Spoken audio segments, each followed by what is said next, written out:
A Letter for Bob by Kim Rogers, illustrated by Jonathan Nelson.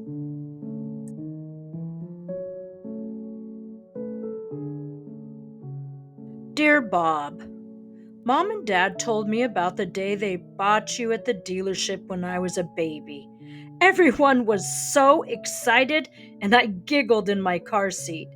They said that your paint sparkled in the sun, your seats felt feather soft, and you had that new car smell that made Mom and Dad act like us kids on Christmas morning.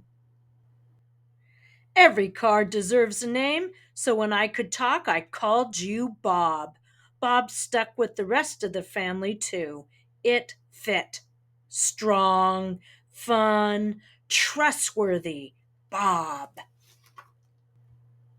We made so many memories with you at the Wichita annual dance, putting on regalia.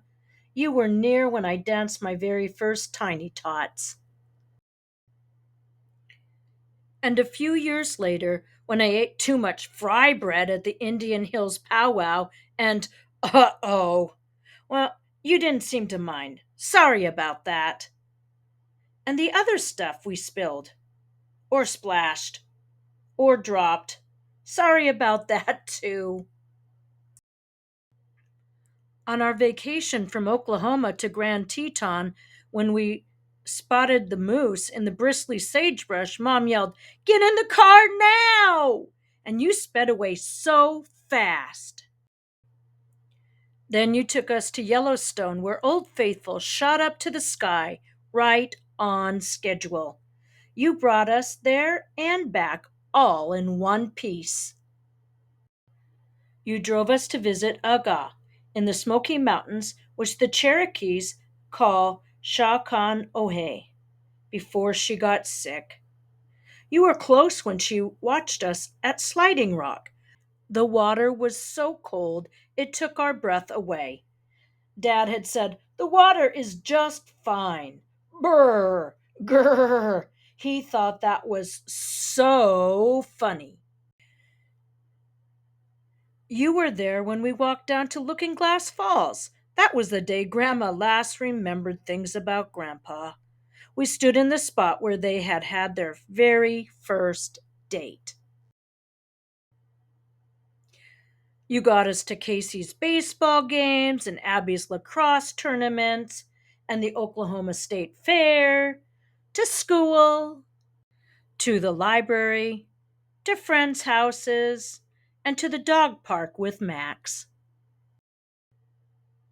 You took us to the hospital when Jenna was born, and then when we brought her home, you were with us.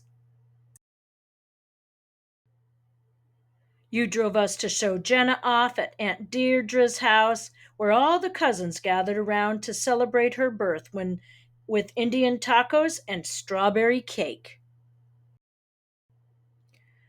You were a big part of our family, always waiting to take us on another adventure or drive us home. When your paint got dull or dirty, we washed and shined you up real nice. When you needed a tune up or repair, Mom and Dad were there. When we got into a fender bender, you kept us safe and we took care of you then, too. Today is hard because it's the day we say goodbye. We've loved having you and you will always be a part of us. But when families grow, sometimes they need bigger cars. We will never forget you, Bob. Sue Dietz, for the memories. Love always, Katie.